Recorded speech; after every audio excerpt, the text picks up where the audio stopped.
Hi, good evening. வாங்க இப்போ பன்னீர் gravy எப்படி பண்ணலான்னு பார்க்கலாம். ஒரு கடாய் எடுத்து வச்சு அதில் பட்டர் ஆட் பண்ணிக்கோங்க. அதுலேயே பன்னீரை குட்டி குட்டியாக கட் பண்ணி ஆட் பண்ணிக்கோங்க. அது கூடவே கொஞ்சமாக சில்லி ஃப்ளேக்ஸ் ஆட் பண்ணிக்கோங்க. லைட்டாக சால்ட் ஆட் பண்ணிக்கோங்க அந்த டேஸ்ட்டுக்காண்டி. ரொம்ப நிறைய ஆட் பண்ணிடாதீங்க, ரொம்ப லைட்டாக ஆட் பண்ணாலே போதும். ஸோ இதை நல்லா மிக்ஸ் பண்ணி விட்டுக்கோங்க. லைட்டாக கோல்டன் கலர் வரது வரை மிக்ஸ் பண்ணிக்கோங்க.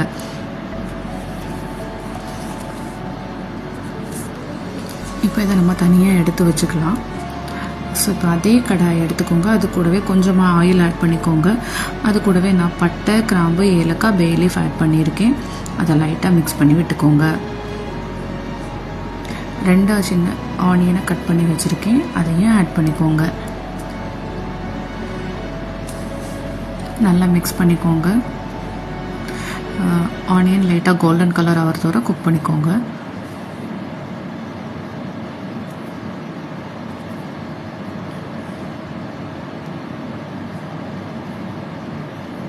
இப்போ இதில் நம்ம வந்து 1 டேபிள் ஸ்பூன் இஞ்சி பூண்டு பேஸ்ட் ஆட் பண்ணிக்கலாம். ஆட் பண்ணிவிட்டு அதை நல்லா மிக்ஸ் பண்ணிக்கோங்க.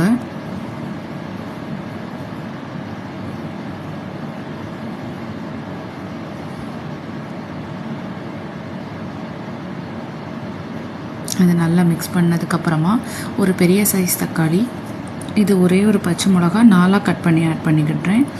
ஒரு பெரிய சைஸ் தக்காளி எடுத்துக்கிறேன். இது நல்ல பெரிய சைஸ், ஸோ அதனால் நான் 1 தக்காளி எடுத்துக்கிறேன்.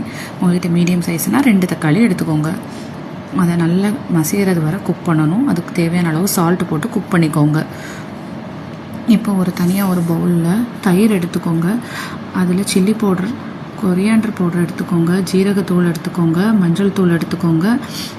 அது கூடவே கொஞ்சமாக கரம் மசாலா எடுத்துக்கோங்க. இது எல்லாத்தையுமே நல்லா மிக்ஸ் பண்ணிடுங்க. நல்லா மிக்ஸ் பண்ணி விட்டுக்கோங்க. தயிர் புளிச்ச தயிர்னால் ரொம்ப கம்மியாக எடுத்தால் போதும். இது புளிக்காத தயிர். இப்போ நம்ம மிக்ஸ் பண்ணி விட்டுட்ருக்கோம்ல, அது கூடவே நம்ம இந்த தயிரை ஆட் பண்ணிக்கலாம்.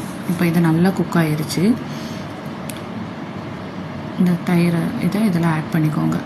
ஃபுல்லாக ஆட் பண்ணி விட்டுட்டு நல்லா மிக்ஸ் பண்ணிக்கோங்க.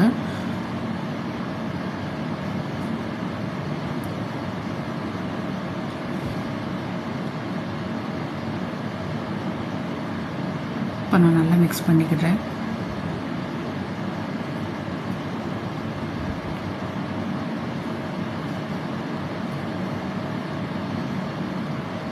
இப்போ இதில் கொஞ்சமாக தண்ணி ஆட் பண்ணிக்கோங்க. கொஞ்சமாக ஆட் பண்ணால் போதும். ஆட் பண்ணிவிட்டு நல்லா மிக்ஸ் பண்ணிவிட்டு இந்த பன்னீர் அதில் ஆட் பண்ணிக்கலாம். ஸோ இதையும் நல்லா மிக்ஸ் பண்ணி விட்டுடலாம்.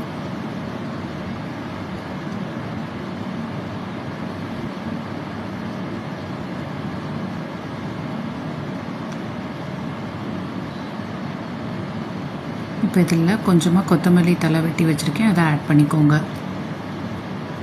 இதையும் லைட்டாக ஒரு மிக்ஸ் கொடுத்துக்கோங்க.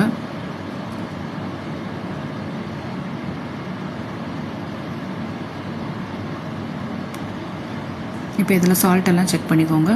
லாஸ்ட்டாக கொஞ்சமாக கஸ்தூரி மேத்தி ஆட் பண்ணிக்கிட்டுறேன்.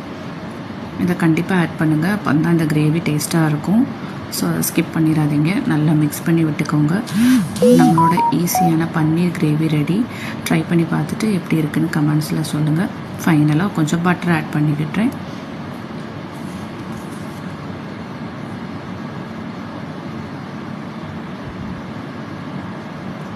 Thanks for watching.